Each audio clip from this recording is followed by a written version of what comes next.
All right, welcome everyone, both in the room as well as online, to today's RAL seminar with our guest, Dr. Tara Goddard, who is an associate professor in the Department of Landscape Architecture and Urban Planning at Texas A&M University.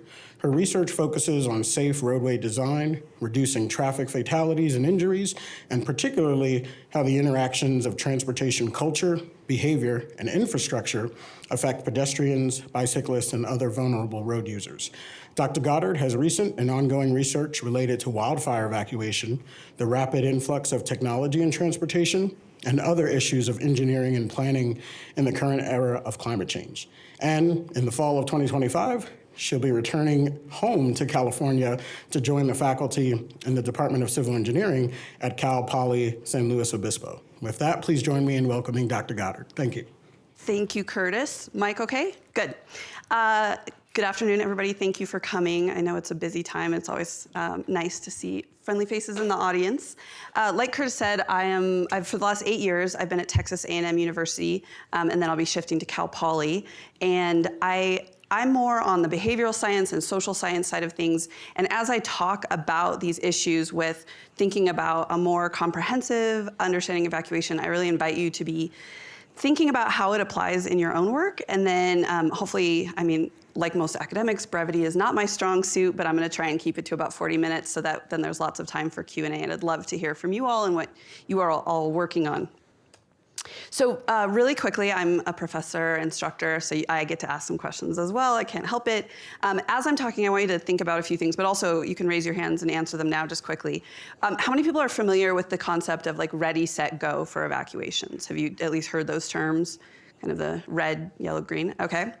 Anybody, how many people have Watch Duty or the FEMA app or get information about disasters, something like that, okay? So lots of you.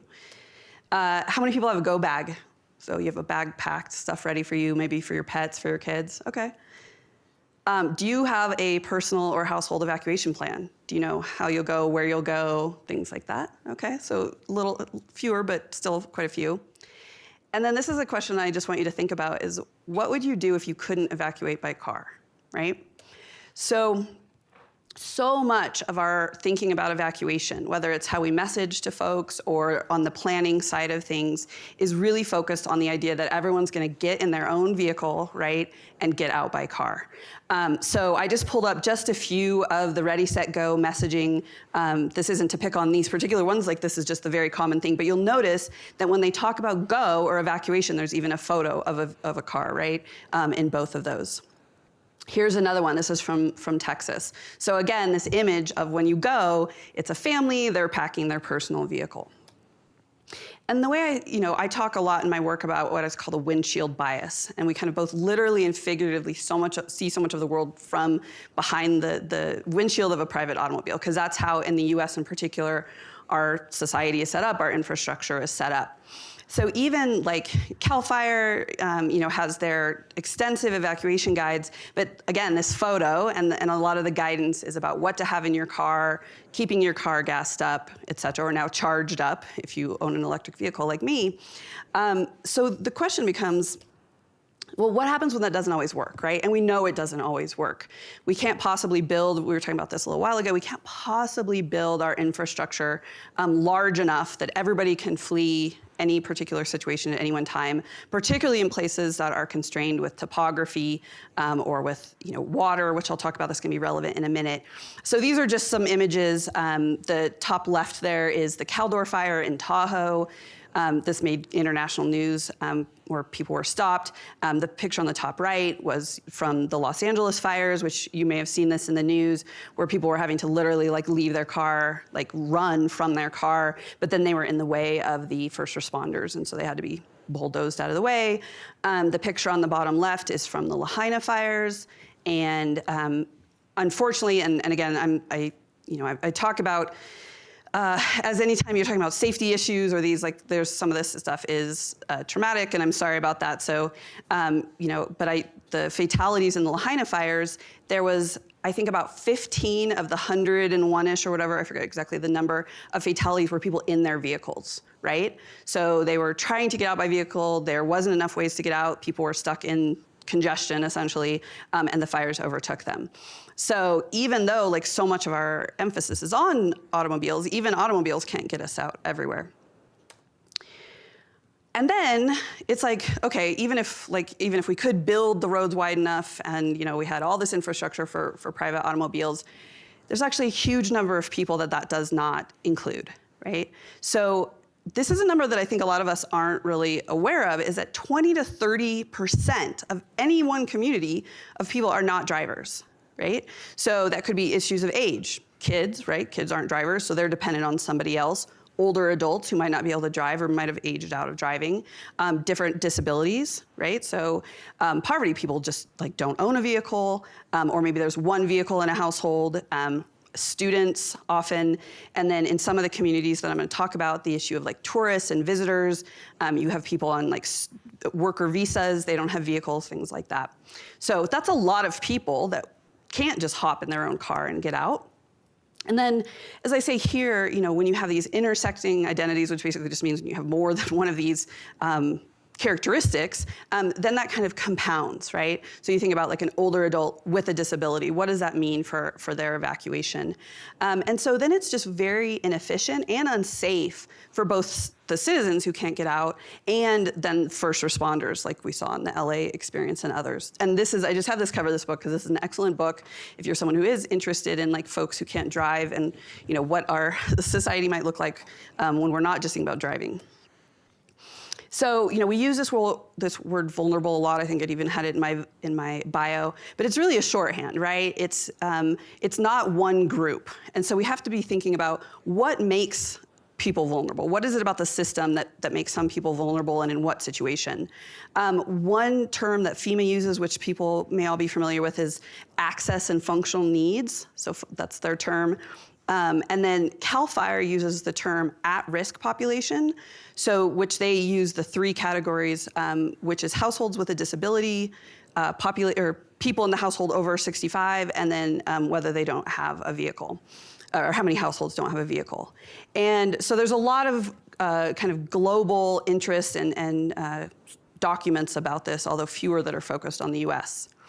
And then you don't have to parse what's going on here. I just wanted to show. So if you're not familiar, if you've never seen one of these kind of incident reports, this is, again, from CAL FIRE, the California State Department of Forestry and Fire Protection is the full name. But they publish these wonderful incident reports about any incident. And so you'll see there in the middle, they have those three categories I was talking about of and that's their term, at-risk population. But they also produce more things about internet access, the language spoken, more about age and school things. And so these are all just important things for people to know about who is our community that's being affected and what that might mean for their evacuation needs.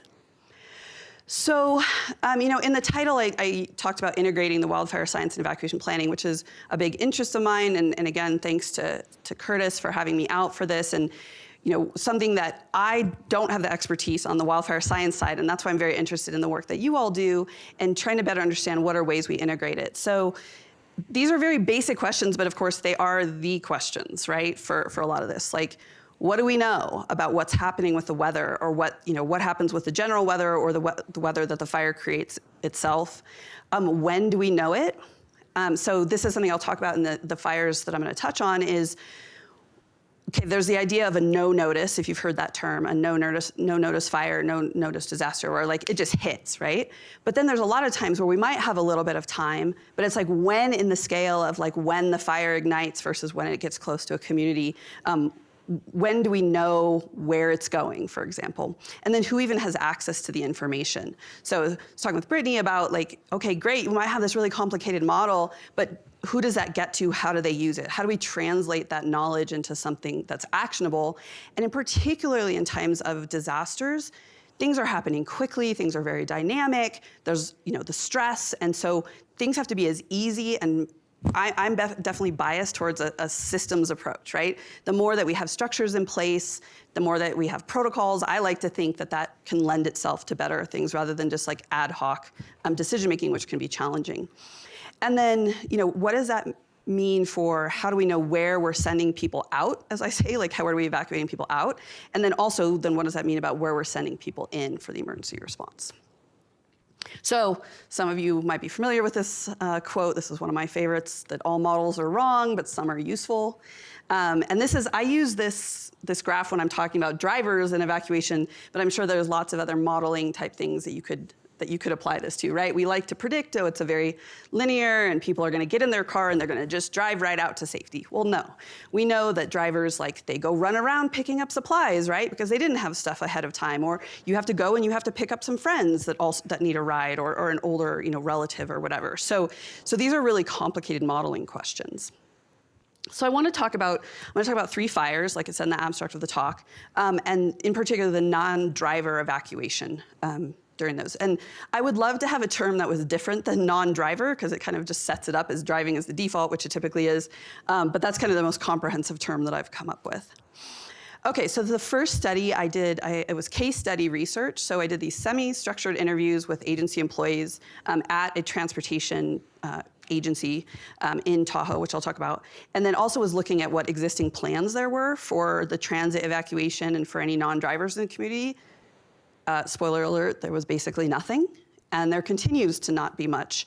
And I do want to give a shout out that study was funded by the Natural Hazard Center and NSF and NOAA, so thank you for NSF and NOAA. So Lake Tahoe, if people aren't familiar, is on the border of California and Nevada.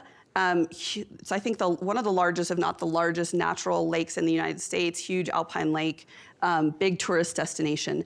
And what I'm showing there on the right is, it's actually a map from CAL FIRE, but what's really important to notice is it's very constrained topography, right? So you've got the lake, you've got kind of a ring road, and then you've got the steep mountains. So again, if you're not familiar with Tahoe, big ski destination, it's ringed with mountains.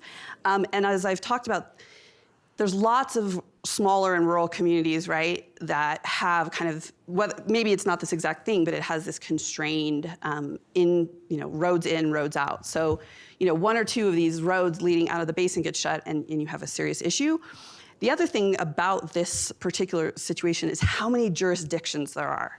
So there's 2 states, there's multiple counties, there's a city, there's these unincorporated areas, there's 2 transportation districts.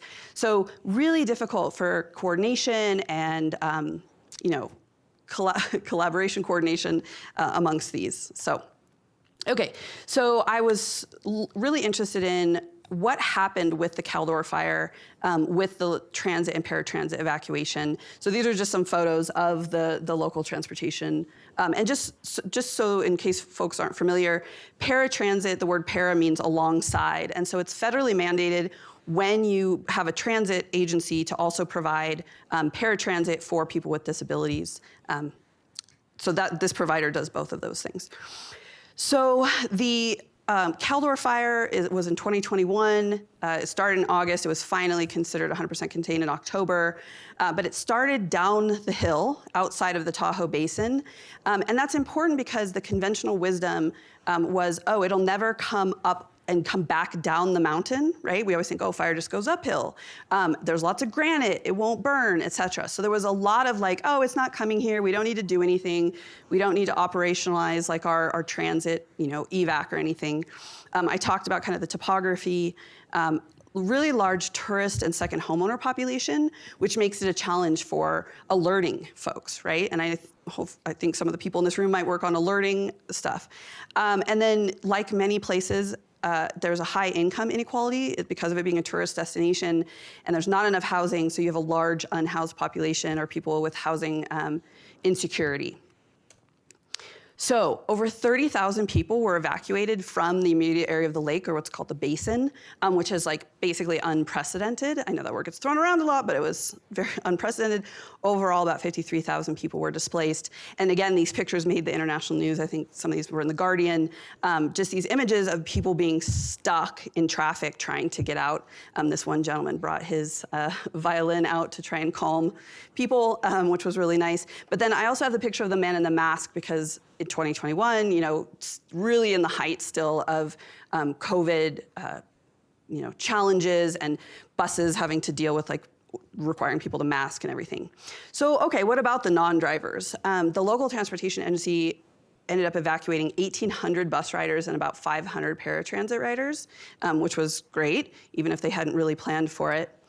But in talking with them, really finding, and again, some of these apply much to more than just wildfire evacuation, but so they're a small agency. So there's just kind of limited capacity, but also, as is the theme with like these transportation agencies, for folks who are more on the transportation professional side, we get little or no training in emergency management systems, in these structures, even thinking of ourselves as being part of, kind of the emergency structure. It was a small town, so as often happens, like the employees themselves were also being evacuated and dealing with those challenges. The bus dispatch had to be moved twice because of the advancing fire. And so the bus yard, so you think about like a transit agency, a different office or something, they can just abandon their assets. They can just leave their computers and like whatever, that's gonna work it out. But like in order for the buses to keep running, they have to like move all of that, and they have to be able to, repair them and fuel them. And so they ended up, it was literally like a phone call to someone who knew someone at a school district that was out of the fire area, said, hey, can we use your bus yard? Can we run our buses out of there? And then things like the shelters being out of the normal service area. So bus drivers weren't used to going all these routes. And then I mentioned COVID. So, this theme, again, of the transit agencies are just not on the list. Like, the emergency managers aren't necessarily thinking of them as, like, making sure they're invited or involved. And then same thing on the other direction. The transit providers not necessarily being like, oh, we need to make sure, like, we show up or get involved with the Emergency Operations Center, the EOC. So this was just a quote.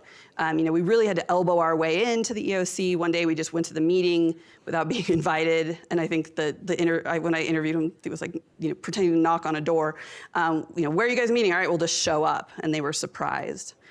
And then, I mentioned this large unhoused population, and so there was really no kind of pre-planning for how people would get out.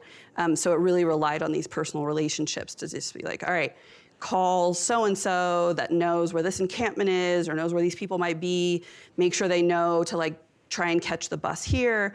But I thought this was a really, really striking quote from one of the agency administrators, again, who they said, they went to, because this quote was, I think they were talking to the sheriff who was organizing or coordinating the evacuation, and this thing of like, it was very focused on we need to get our residents out via cars, and the transportation agency was like, hey, they're residents too, and so they became the de facto evacuation for the unhoused population in the area. Okay, so second fire I'm gonna talk about. So this is, may have heard, so this was the largest fire in Texas history and the second largest, I think, in US history so far, unfortunately. But this was just in February of 2024. It was up in the Texas Panhandle. And just, again, difficult terrain, very limited evacuation routes. It grew to over 1 million acres in less than a week. So huge, fast-growing fire, grass fire, right? So folks here in Colorado can relate to this. This is a different situation than like these alpine forest fires, including of how they're fought. And that was one of the things we heard is them, like the response not having the right equipment, because so much of the guidance and training on fighting fire comes out of like the alpine forest forest fires of Colorado and California. But this grant was really focused on the healthcare aspect, and so there was a hospital and a nursing home that had to be evacuated during the fire, and again, people who can't drive, and in this case, couldn't even make the decision about when to leave, right? They're fully reliant on, someone else making the decisions. And the nursing home actually was evacuated twice because they were moved, and then the fire kept, growing so quickly, and they needed to keep moving. And then the staff, who are also needing to be evacuated from their own personal homes, they needed staff, right? You can't just send people off. You can't send patients. Like, they need people with them. And so this picture on the bottom right is just to show just the scope of the fire. And so we did these, again, semi-structured interviews this time with emergency, managers, a county judge, who in this case, rural county judges, she was the one in charge of making the evacuation order call.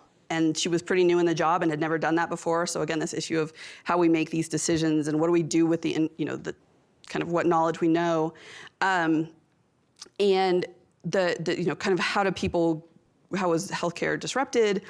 But then wasn't meant to be an evac study, but that just ended up being a huge part of what came out of the interviews. And that was funded by an NSF Rapid. And so again, there was two confirmed fatalities, which is pretty incredible considering how the size of the fire, that it was only two, but it was a lot of it was in the news about the cattle industry, because the cattle industry up there was decimated, and it was like over $1 billion in losses overall.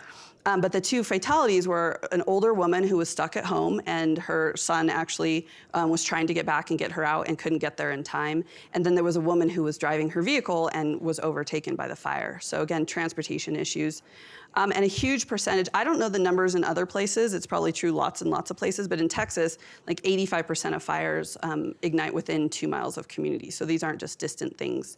And in somewhere, Texas especially being so big, there's just this real increased need for the remote sensing and modeling, both of the fire activity and the air quality effects, right? And some of you maybe that's your area of expertise, so I'd love to hear about that. But again, like with the California example I just gave, the conventional wisdom and kind of the historical patterns of the winds in this area, they thought it was gonna just keep going, where the fire was gonna keep going kind of north and east based on the winds and avoid these communities. But what happened was there was a shift, the winds turned, came from the north, I think it was, and drove the fires back towards these communities in a very unexpected way. And again, this is just this repeating theme of like the conventional wisdom is not caught up to like the current, like our current climate issues and some of these changes we're seeing. So need to know more about that. Okay, so the last fire I want to talk about is just the Los Angeles fires that were just a few months ago, just in January of this year. So in total, there was 14 fires, but the two largest that we heard the most about were the Palisades and the Eaton, which is Altadena, California. So familiar story, right? Severe drought, extreme winds. Over 30 fatalities, unfortunately, 200,000 people evacuated, and a really big urban encroachment of fire, right? Like I have cousins, I don't know if anybody has relatives that were affected by this. I have cousins who lost their home in Altadena, and it's just, so many people were like, oh, we're far enough in the urban area, we're never gonna get a wildfire, right? We think of the wild as wilderness, and yet this was a huge urban, started in the hills, but became a huge urban fire. And so I want to acknowledge my team on this. We're a big team out of UCLA, University of Washington, Utah State, and then Cal Poly and University of North Carolina. And so we wanted to know about the evacuation behavior of the transit riders in this. So we pushed a survey first through the transit app. I don't know if some of you may use the transit app. It works in cities all over the world. And so, if you're interested, if you were affected, please take our survey. And then we were really interested in kind of the air pollution exposure and then how people who were the transit riders and or evacuated by transit, which those are overlapping but not entirely the same group, what did they do, right? Because again, you're not just getting in your little climate controlled car and leaving, right? You're walking to a bus stop, you're waiting at a bus stop. Like what do you do with all the terrible wildfire smoke? And then also we were asking about what they did after, like how soon did they go back? Did they keep riding transit, et cetera? So from our survey, and again, this is selection bias isn't quite the right term, but we pushed it out through transit, so we would expect there was a large number that didn't have a car, but 40% didn't have a car. A third of them had children, so thinking about how you evacuate with children when you can't just put them in the car seat in the back of the car. A fifth of the respondents had at least one adult over the age of 65 in their household, and half had pets. And the pets thing is important, as we've known since Katrina or before, that can really affect like people's evacuation decisions because they don't want to leave pets behind. And so, kind of corresponding to how they left, people who did have cars and escaped, like they ride transit regularly, but they do own a vehicle. 40% of them took over an hour, or 60% it took less than an hour. Versus 55% of people without cars. So a much larger time to even get out of the area. So here's just some statistics about how people got out. And so you can see these are statistically significant differences on at least the transit and walking of the people with carless, being more dependent on the transit, whether it was bus or train in LA, or just walking out of their neighborhood until they could to get somewhere safe or get picked up. And then just, you can kind of like focus in then. So it's about 47% of carless folks use non-auto modes, is how we called it, versus 35% for car owning. And then the Access LA, which is like the paratransit, again, most of them had to rely on rides from other people, partly because the agency, they were not being allowed to go in and operate to pick people up. And so that's a significant kind of planning issue, is whether it's from the agency side, like what are their internal rules about can we go into wildfire evacuation, whether that's the orange ready or the orange set or the red go, or on the flip side, like does the emergency management structure is the sheriff going to allow them to go in and get their clients who are their riders? So those are important things. So they weren't allowed to, so therefore those folks had to find another way out. So here's a couple of quotes from the folks like before and after that's significant from a transportation thing. So, the disruptions when the agency was getting their information, and then when were they, disseminating that information and communicating with their riders. So there was, there's been a lot of complaints about how that was done. So this was one quote said, so she was doesn't own a car, and then it was like, oh, I'm just not going to trust it, right? And then this is one where, someone's saying, okay, the air quality, even when there wasn't a fire danger, it's like the air quality got really bad, right? So I even avoided riding my bike. And this, again, from a planning and engineering standpoint, trips I would take by bike, I was probably driving instead. So we call those replacing. And so, that's just more people on the roads, which has a lot of negative implications. And then this one was really, significant. We wanted to highlight this person that said, I don't drive that much. They got a car specifically after this experience of having trouble evacuating by transit. And so, if we have a lot of people who don't have cars now, and it's great, fewer cars, fewer emissions, et cetera, but then saying, oh, shoot, I really need a car, then that's a challenge. Okay, and then we asked them, did you experience any difficulty evacuating? And wanted to highlight these two. So women who were single head of household or women living alone were significantly more likely to report having troubles evacuating. And then the non-car owning folks, also the carless households. And so this was just a couple quotes from those two groups, right? So this one woman, so she was packed up, the 911 said they were stretched thin, nobody could get me out, so I started walking. And then this idea of I was totally dependent. So he's the one that ended up buying a vehicle because he just was like, I'm, totally dependent because there was no plans for how to get folks out.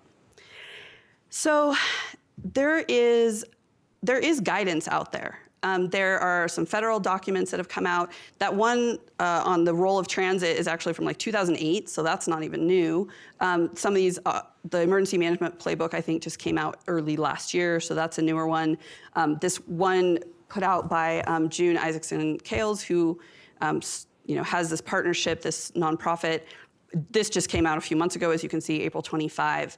But the question is how much is that really translating into practice? And for me, this is a very open question, and from what I've been able to read and find out, and I would love to know if some of you are more involved in this, if you've seen some really good kind of applications or translation of this knowledge into practice, because that seems like in many facets to be a real gap still. So just to kind of summarize here, like I've said several times, many or most transportation professionals don't receive training in emergency response. And before academia, I was a transportation planner, and it never crossed my mind, or I never heard it brought up that hey, maybe, this might happen, and we need to be thinking about who would do what, and what do we need to know, and who do we need to be communicating with. And like I said, there's just seems to be a lot of gaps in the implementation.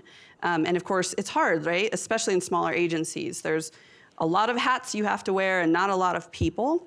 And to my knowledge, there's very few agencies who except for the largest agencies like LA Metro, who have someone on staff who's either partial or full job is emergency management, who is thinking about evacuation. And as I started with, so much of evacuation planning is really focused on private automobiles. And we're not thinking about transit either the existing transit as kind of a reactive evacuation or as a proactive tool. And so, bringing it back to kind of like the science that a lot of you all do is like, I do think there just seems to be a lot of this conventional wisdom is failing, right? And so we need to be thinking about what are the tools, what is it that we need to know, how do we translate that to folks so that there isn't this reliance on, well, that hasn't happened before, the fire hasn't crested and come into the basin before, or the winds haven't come from the north in the Panhandle before. It's like, okay, what is happening now and how do we respond to it? I mentioned the potential of proactive transit. So this came up in the interviews in the Tahoe fire, where there's this real backlash. I was talking about this with Curtis before, Curtis and Brittany, about this idea of like people thinking, oh, if we're putting in like bike paths or bike lanes, like what are we going to do when there's evacuation? It's like, oh, wait, well, that's more pavement. That's actually going to be useful. Or, oh, we can't run more buses. What are we going to do when there's, we need to evacuate? It's going to be in our way. It's like, this transit agency or transportation agency was raising the point is like, oh, well, wait a minute. We can fit 60 people. We can fit 80 people on a bus. We're, taking up the roadway space of 3 cars or something, right? We can actually maybe think of it proactively and use it. And this, I loved this quote here where, people say, oh, that's for other people, right? The bus is for other people. He said, guess what? You're the other people. I think, I don't have it there, but he gave the example of like an airplane, right? You're just supposed to like, don't grab your stuff, just get out. And he was saying, well, the bus could work the same way as like, let's just get people on a bus and get them out. So I'm going to show you my very, very sophisticated graphic skills here. So this is something where I was showing, like, if you remember that early picture from the Caldor fire, is like, well, what if we had bus-only lanes, which are dedicated busways? We know those are good for getting more people to ride, for making bus more efficient, more attractive. But then also that potentially gives us either something where we can be running buses and moving people forward, or it gives us just more pavement to be working with. So if anybody wants to help me with the graphics on that for the future, I'd love that. Thank you. And then this is something that I've put together that I've been pitching that I'm, and again, I'm really open to thinking about this if you guys have a way to improve on this. But thinking about this kind of a matrix, as I call it, of functional needs. So there's, you have, like I said, you have incidents where you do have a lot of warning, it's coming, versus like some of them you have no notice. But then you also have this issue of, can you even choose? Like, do you even get to have the choice of like making your evacuation decision? Like my family had the privilege, they were able to leave during the Caldor fire in Tahoe, even before the fire came and there was an evacuation order, because the smoke was so bad, and not everybody has that luxury to be able to leave when they want. But do you totally have choice? Do you have somewhere you can go, right? Do you have a transportation option? And then you kind of have like, okay, we have to wait till the transit agency says, okay, it's coming. We're going to change to emergency routes. We're going to change to emergency schedules, things like that. And then there's folks who like have no decision-making power. So I worked on a study with some formerly incarcerated women, and like they weren't evacuated during like part of Hurricane Harvey, and they just had to sit there and just hope that things weren't gonna, flood the facility or whatever. So you have those, like thinking about the different needs for those folks. And again, like both with the health and with the incarcerated folks, is you need a place, not only are you getting them out of somewhere, you have to have them go to somewhere, right? It's not like a situation where we're just gonna bus you out of the perimeter of danger and then you gotta figure it out. It's like they have to be in a facility somewhere. And then this kind of unassisted to dependent, spectrum, right? So, I've just got a private vehicle and that's gonna work because there's enough infrastructure for it, or there's a good existing transit option because they've been thinking about how do we evacuate people during disaster with transit. Then there's the whole kind of range where, okay, well, it's easy to get a ride with a friend or other kind of on demand. So like Waymo was even some people evacuated by Waymo in the LA fires. Kind of Uber and Lyft is a whole other conversation, how these ride-hail companies are dealing with disasters and whether they'll send, whether drivers can and should go to these places to pick people up. And then the fully dependent as far as kind of needing assistance. So whether it's, like again, incarcerated folks where they're gonna have special vehicles with security issues, or you're gonna have folks who have medical needs, who have medical equipment needs, and so on. So that's kind of how I've been thinking about, we need to be thinking about, like I said, this vulnerability or whatever is not, or these, functional needs are not a homogenous group. And so these have different implications for planning, for the infrastructure, for the messaging, and information preparation.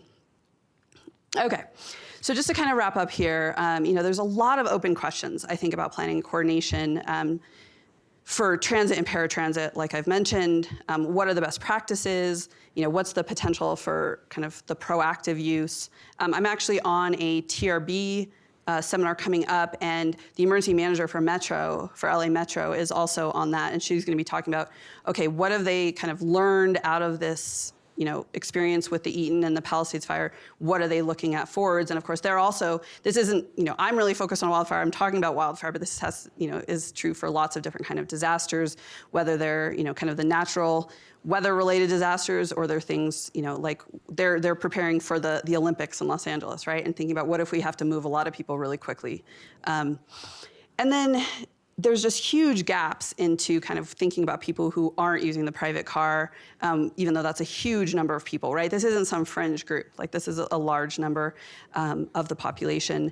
And then, again, kind of thinking about what you all do is like, how do we, integrate some of this, like the prediction of what's coming and then what's going on during an incident, and then how do we figure out, how do we, again, have this actionable knowledge where we're not trying to expect transportation agency professionals to suddenly become experts in weather modeling or in, emergency management, but how do they better integrate with the folks who are doing those things?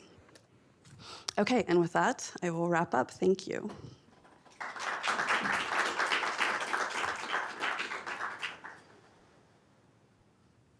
All right, yeah, thank you so much, Tara, for a great talk.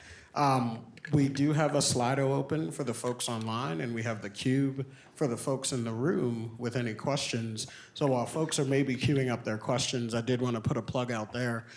Tara will be with us through the week, and so if anyone wants to meet, join for lunch, and kind of have further conversations, after seeing her work in this seminar, feel free to reach out to me, and definitely happy to get you scheduled. With that, question, awesome. Just pass the cube. Is that a speaker cube? It is. It's throwable. That's super cool. Sorry. So I used to live in a small little community outside of Boulder in the mountains, and we'd been evacuated from wildfires a few times, but we had a pretty local fire station that they had a survey sent out, essentially saying how many people, how many pets. I don't remember them asking, but I feel like there may have been a question saying, do you expect to need, do you anticipate needing help evacuating? You said there was not much stuff that had been done in your experience from emergency management in pre-planning, but in this case, we get to kind of self-identify as vulnerable or not. Have you seen more instances of that, or? Yeah, that's a small town thing. No, it's a great question. So, larger, how we would refer to that as a disaster registry a lot of times. So there's definitely disaster registries where people can sign up. And there is an interest by some folks on the emergency management to do more of that, especially with say people with disabilities that are gonna have special kind of assistance needs. There's also a lot of reluctance, understandably, with people for being on registries, right? Particularly if they're a quote unquote vulnerable group. So I think what's really interesting, and one thing that I've talked about with the folks in California, because we're having some ongoing conversations, is, well, what if there was an app that people had where they didn't have to pre-register, you didn't have to be on a disaster registry all the time, but in the case of a fire, when it's not a no-notice event, there was a few days where it's okay, now I can sign up and be this is what I need and this is where I am. Because one of the challenges from the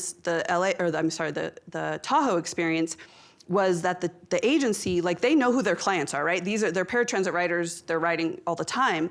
So, but they would go to pick someone up and that person would be gone because they'd got a ride, which is totally understandable and fine.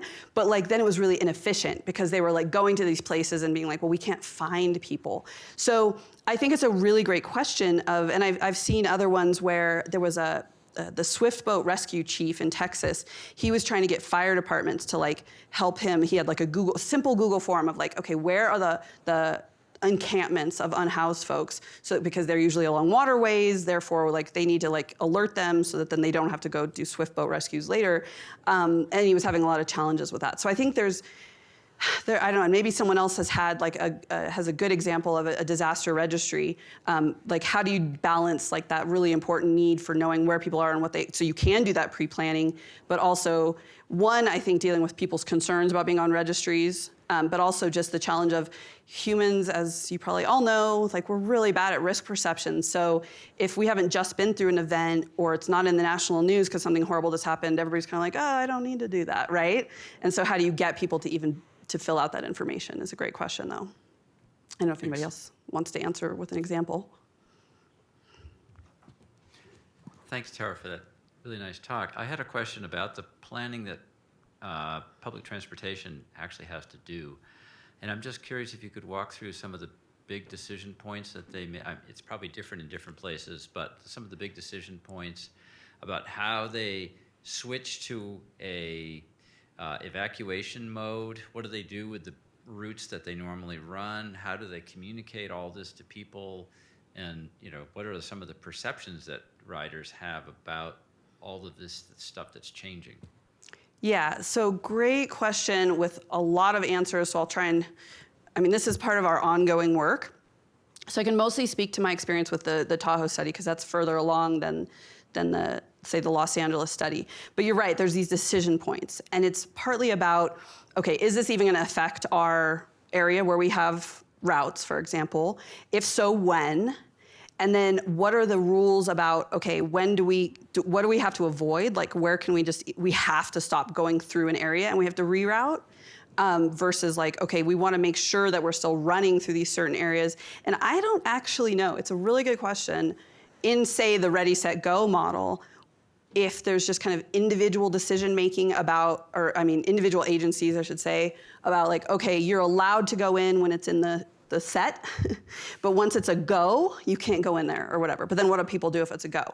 And it may differ on a very ad hoc basis of like who's running, like which jurisdiction has control of the actual evacuation kind of coordination. So in the Tahoe case, it was the sheriff. And I think that's a very common model where the sheriff is kind of the point of contact, but it can really differ, right? So then there's the question of like, okay, are we just like rerouting around issues, or are we specifically like trying to get to centers where we're getting people to? And then again, in the case of the Tahoe thing, it's like, okay, all of a sudden they had to tell their drivers, okay, now you're taking people, we're switching to like emergency operations. So I had a picture, just hold on, let me see if I can, this is probably the slowest way to get back to it, but. So they had these signs around town where it was just like, here's where to stay, like just stand here and wait, and at some point there'll be a bus. And then it was originally they were going to one place where there was a shelter, and then that shelter got full. And so the shelter was saying like, hey, you can't bring any more people here, we are full. And so then they had to route even further, which again was an issue with like where drivers even used to driving, where can they go, things like that. So I mentioned the decision points, well, and this is focused on transit, which I didn't even get, obviously other transportation agencies have signal operations, decision-making points and all that, but it's focused on transit is what are you gonna do with like having enough drivers, right? And then there was also, they had the decision points about, okay, when are we gonna, in the Tahoe case, I think they used the phrase, we threw out the window their policy about how much stuff can you bring on? Can you bring pets that aren't in carriers, like that? So there was so many kind of decision points. And that's one thing that I haven't seen mapped out, although it's somewhat in the guidance, but I haven't seen it in practice very much of like, almost like a decision tree of like, here's the operation side of things, here's the driver things, here's the dispatch questions that we're gonna have to make. And the big open question I have that's related to like the kind of modeling is like, how can that information better inform those decision points, right? So as a transportation professional or transportation agencies could say, okay, here's all our decision points, but then it's like, how do we know when, like to, what's the word? How do we act, when do we act on them, I guess? Yeah, so hopefully that kind of answers your question. And so I do want to jump to one question online, and then I think, Chris, if you want to throw the cue, there's a question this way. But from Jonathan Vi online, and Tara, I don't know if you can see it on the screen too. But for hurricane storm surge evacuations, there's a strong emphasis on assisting mobility impaired individuals with evacuation. Since this takes longer, those folks typically have to be evacuated earlier. Has this approach been implemented for fires, for example, using a risk-based framework? Yeah, well, and thanks for that question. And I would love to hear if somebody knows more than me, because I have not seen this. And so far, in these 3 studies in particular that I've mentioned, it's been the opposite. It's right. It's like it's been more of the afterthought or the later evacuation. It's like, oh, now it's real. Like we got to figure out how to get folks out. And so, again, I think because of Katrina in particular, there was a lot of discussions. And John Rennie is a researcher who's kind of one of the kind of experts who's worked on transit and disasters, and he had a paper that came out just a couple years ago where they evaluated, like, okay, since Katrina, like what have we learned, what transportation agencies have started kind of implementing this issue of like, okay, we know something's coming, how do we focus on the folks that are gonna take longer, and found very little that had changed or very little that had been implemented into actual planning documents and protocols and things like that. So I have not seen it for fires, but I would love if somebody has an experience or could point to that. But in these 3, that was definitely not the case. And I'll just say, like, disability groups and folks with, say, like mobility impairments and things like that, they're super aware of their vulnerability. And there's a lot of discussion within, like, say, nonprofits around this about how to be prepared or how to be thinking about, whether it's rides or whatever. But I think a lot of that comes from the external formal structures are failing them, and so they're having to internally be talking about this and thinking about it. But I haven't seen a lot from the agency side where that's, been proactively addressed. Cool. Should I ask? Thanks for this. So my question was, you talked about essentially the silos between emergency management and transportation departments and within these local governments. And I guess my question was, have you seen in this work any institutional designs that help to overcome that? And one thought also that you didn't mention that I was wondering if it comes up in this, because I know for transit and transportation planning, like you often have like the problem of like regional collaboration too. And so how does that also like play into this? And I'm just trying to think like, do you have to have some sort of like chief, evacuation officer who like would deal with this, or what could actually work to address these issues? Yeah, so I mean, a few great ideas / questions layered in there. And I think I'm probably biased, like my dad, I should say full disclosure, my dad worked for Cal Fire his whole career, so I'm like, I'm biased, I like the work they do. And so when they are brought in, like in the Tahoe fire, they were brought in when it was getting big enough, and so they have long-standing kind of coordination and structures. But again, I do think there is a gap of just that might be partly just an education piece of like, oh, these transit agencies are also part of it. And I think part of that comes out of there just isn't the kind of capacity building and coordination in the non-disaster times, right? In the blue sky days or whatever, right? And this is a challenge beyond transit agencies, beyond just wildfire, whatever.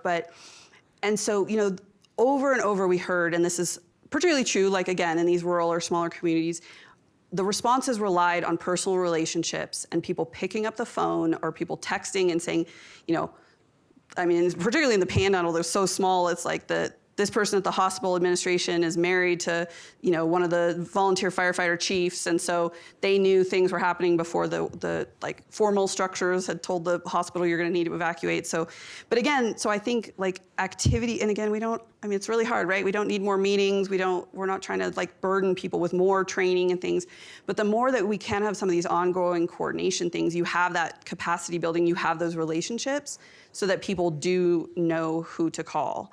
And again, I think what I have not done, and I haven't seen it if it's been done, is like, I'm really curious to take some of this like guidance, this say federal guidance that's been produced, and sit down with these agencies and say like, all right, what works for you and like what doesn't? What are still the gaps that would fill so that we wouldn't just have that? And Brittany and I were talking about like, it's really, we're trying to reduce the burdens on folks, particularly in disasters, not add to their workload, right? Or not add to their responsibilities, but that is like a really open challenge.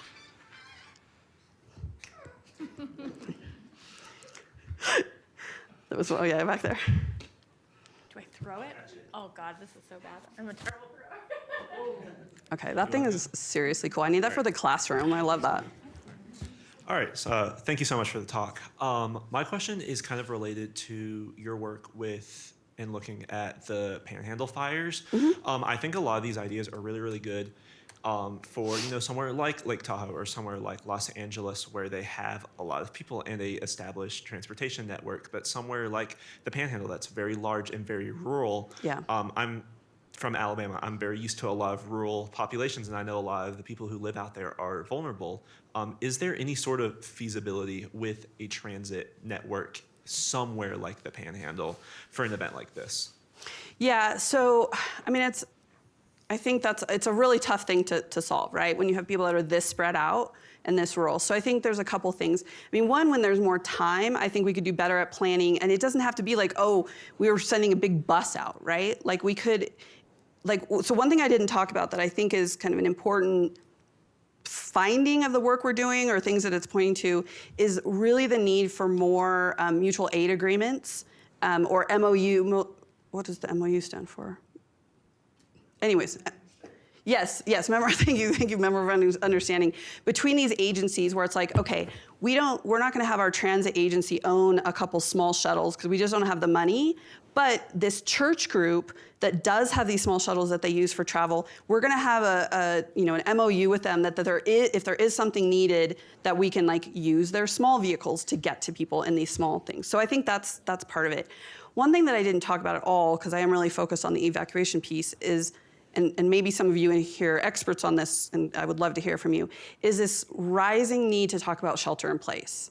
And how can we potentially, harden homes, deal with insulation, deal with things, and I'm thinking about wildfire in particular in this case, so that people in these rural spread out places can shelter in place and don't have to get out. But, so that's a whole other conversation of the non-evacuation piece of things. But, so that's kind of one thing that I think has come to mind in these conversations about what do you do when folks are way out. But I also think it points to this need for the more that we can have information that we can get to people ahead of time, that then they have the time. Because a lot of times people can get out if they have enough time to call that family member or to work with the agency to get a smaller thing.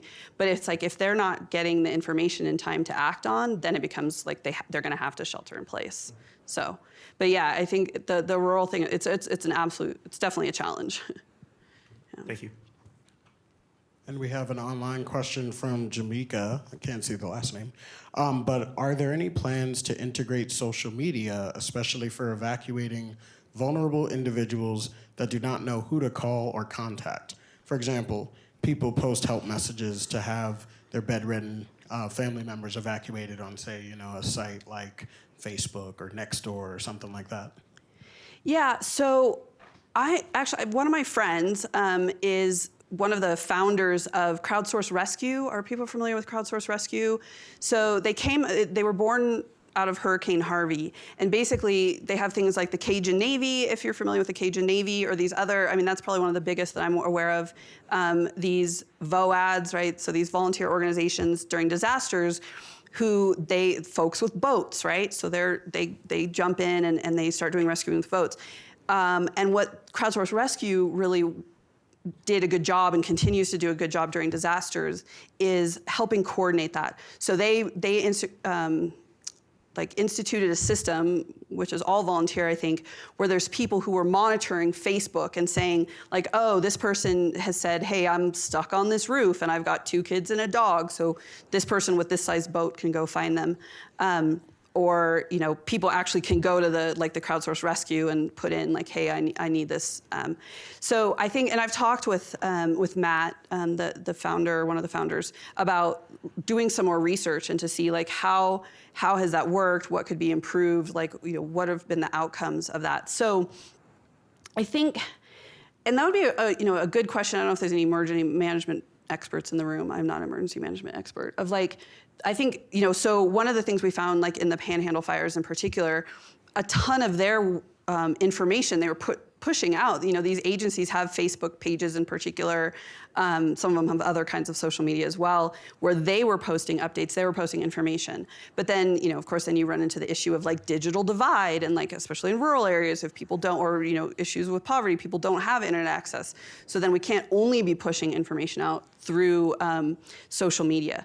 So crowdsourced rescue isn't specifically about, say, vulnerable individuals, but I think it would be interesting to know. One thing that I've talked about with them, you know, again, operating within like this is ethically using this data about folks and their sensitive, you know, kind of their health issues or whatever, but looking at some of that data and seeing, well, how have people used, say, this social media for folks that need assistance and getting them out? Because it's certainly where you see a lot of pleas for it, but the question of like how well has that worked, I think, is an open question.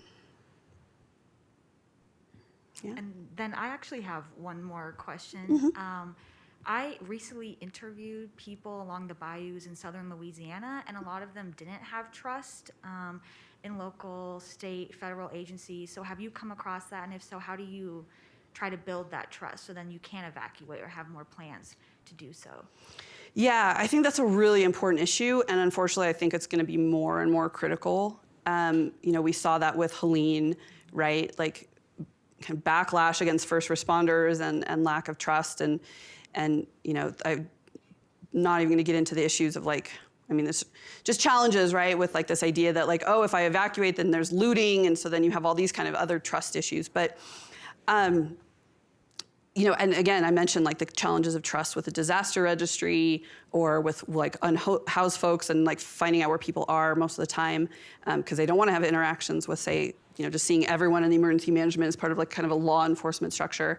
And what I've seen, again, in my experience is kind of limited to these three so far, is that it's really been these advocacy groups who've been that intermediary who the folks that they serve have like that trust and ongoing relationship with, and then they being like the nonprofits or whatever, they have ongoing relationships with and I think a need for more an interaction with the emergency management structures, and then they're the ones that like, okay, I might not trust it if like the sheriff rolls up and wants us to like get on a bus with him, but if this person that I know is a nonprofit and I see all the time at like the food kitchen is telling me like, hey, it's okay, like we need to get you out of here, then that's been more successful. So I think there's a, you know, it's always a challenge, right? When you have these emergency response systems, which are very kind of, I was gonna say quasi-military, but that's not even maybe a strong enough term, right? They're very kind of militaristic. And so sometimes I think it's maybe there's a lot of, what's the word? Kind of like, it's difficult or there's not an experience on the emergency folk side of being like, oh, well, I gotta bring in this nonprofit. Like, why would they be part of it?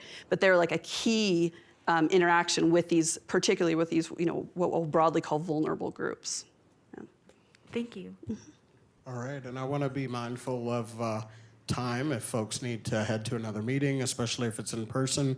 So please join me again in thanking Tara for being with us. Yeah, and thanks again, everyone, for coming. Thank you especially for Curtis for having me out this week. And like he said, I'm around all week, so if you want to chat and tell me about what you're working on and what I can learn from you, I'm here. Yeah, and if folks have time to stick around, certainly we can speak more informally. But yeah, otherwise, thanks again for coming, everyone, both in person as well as online. We'll see you for our future seminars. Thank you.